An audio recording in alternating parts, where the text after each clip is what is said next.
Now, they're unlikely partners, but a remote Northern Territory Indigenous family and a Sydney marketing firm have teamed up with an ambitious plan to bottle water from an Arnhem Land spring for distribution across the country. It's one of the latest projects resulting from renewed efforts by Indigenous groups to get their communities off welfare. The spring on their land has long had cultural significance. Now an Arnhem Land family is hoping to develop it into a business which will help pay for education and jobs in their remote community. My vision is like my mother's, have a knowledge, water business supporting the bilingual education. Most of the Manjawoi community are on welfare. As residents have drifted into the nearest town, Nhulunbuy, their school has lost too many pupils to justify funding teachers. I'm really worrying about the education for my family. With help from a friend, the family is planning to build a springwater bottling plant in the community. The profits from the business will be directed into education, initially in the form of paying a teacher to be there.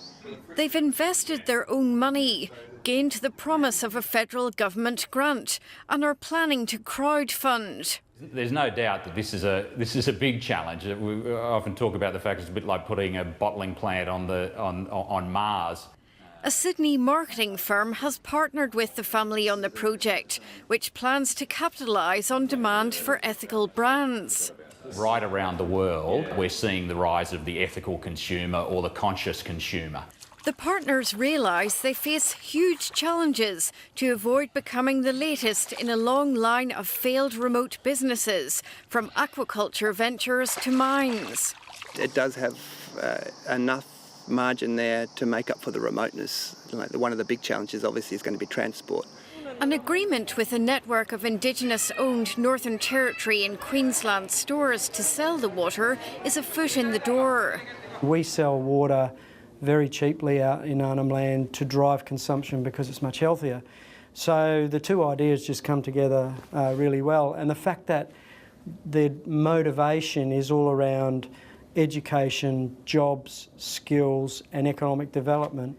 The corporation has battled the same challenges, including low education levels to establish businesses.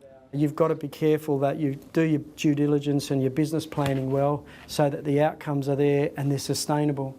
Because Aboriginal people have heard it all before, they've been disappointed plenty of times that this is going to be the next big thing.